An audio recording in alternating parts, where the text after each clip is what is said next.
This is the hillside, well, somewhat, little woodcut version of Hermitage. And as you know, Saint-Joseph sits directly across the river. So Saint-Joseph is east-facing. It comes off of the Massif Central, so the main mountain chain in the middle of France. And that is all granite, always granite. It's very simple. Saint-Joseph, 100% Syrah, always granite. So that's demystifying Saint-Joseph is quite easy. So the thing is, and we'll talk about the difference between Saint-Joseph and Hermitage once we hit Hermitage, but most of the Saint-Joseph vineyards are east-facing. There are a few that are in little valleys that are south-facing, but most of it is east-facing. If Jean-Louis were here, he would say Saint-Joseph means nothing. Which, when he says that, I say, honey, that's not really a great thing to say. Let's work on that English a little bit. Hold on. But what he means by that is Saint-Joseph was an appellation which started in 1956. Before then, wines were grown on these hillsides, but they were just not known as Saint-Joseph. They were known as the Vin de Mauve, or the Vin de Tournon, the Vin de Saint-Épine.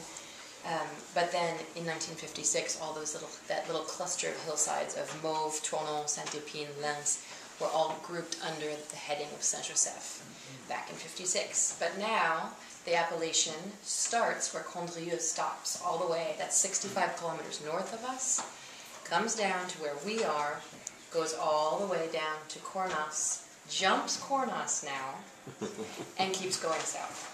Now, for Jean-Louis, every time, there's a small little organic market down past Cornas, and every time we go there, he's like, I can't believe this is Saint-Joseph! And I'm like, you can't come to the market with me anymore, because every time you freak out that there's Saint-Joseph down here.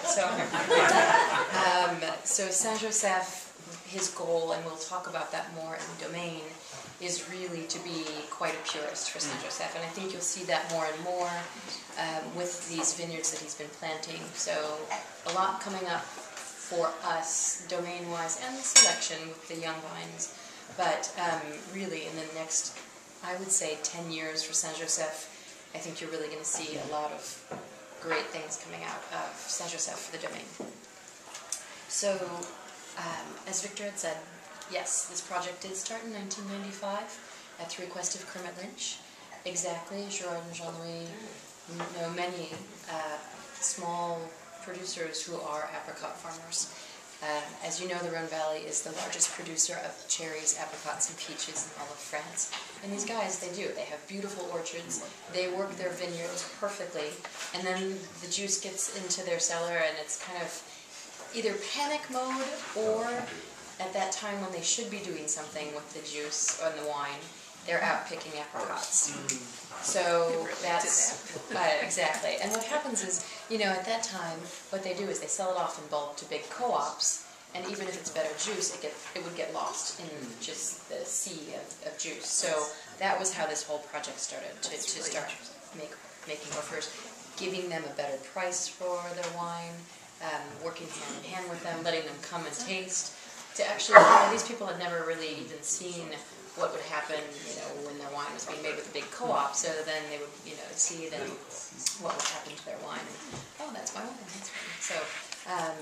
So, like I said, the Saint-Joseph did start out as purchased, outsourced juice, but at the same time, all these young vines that Jean-Louis has been tracing and undertaking are now coming into the selection wines of first. So is this 05 farmed by you? No, this 05, yeah, sorry, 90 I was thinking. 05, yes, there are parcels that were farmed by us, because... And some by other people. And some by other people. The Grue vintage. You really get that intensity. I think it's neat. Yeah, you really get that black olive, that dense bacon, fatty smoke.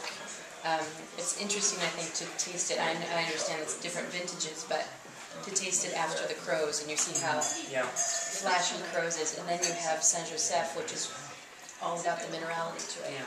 And Saint-Joseph loves anything you can throw at it that's a pig product, or anything with a little fat on it. Fatty. It loves lamb chops. The first thing you taste is the acid. Exactly. Exactly. It loves to be at Thanksgiving. That's not, I'm not plugging my wine for Thanksgiving, but I'm just telling you, it works. I'm just saying, it's coming up. No, Christmas, New Year. Thursday night, Monday night, Tuesday night, Wednesday night. Monday Night Football. Exactly. Game 7. Pretty much it's American diet any night. Yeah, exactly. Yeah, that's true. In the morning. Anytime you have to eat, you can have it loves to be at the table. The Northern Rhone wines love to be at table. They have a beautiful minerality and acidity to them, so they complement food.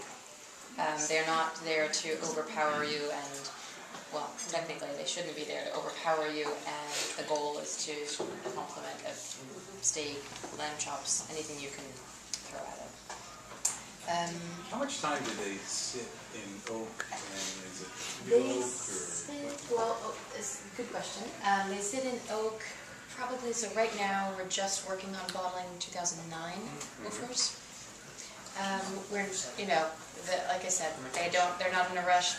After 500 years, they have no sense of time. Jean-Louis doesn't wear a watch at all, which is sometimes a little bit unnerving, but... Yeah, how does that work for you? Yeah, exactly. We're not here to talk about that, are we? But anyway... I'm kidding. But they sit in oak. They either sit in demi-muid or barrel. They don't see new oak. Really, the goal is not new oak. And even for the domain wines, we rarely use new oak. We have 3 to 5% of the totality in new oak for the domain wines. So, because the point is really not to have a focus on the oak, it's to let the soil expression go through. So, good question. And do you use whole cluster, or do you... We do whole cluster, and we do destem. Just depends on, what we do is obviously, Jean-Louis waits until the last possible minute to harvest. He's always the last to harvest in the area. But we really wait for the stems to be ripe as well. Because if your stems are green and you pick, you'll get that. Yeah, you get that stemmy. Yeah, Richard really loves that stemmy.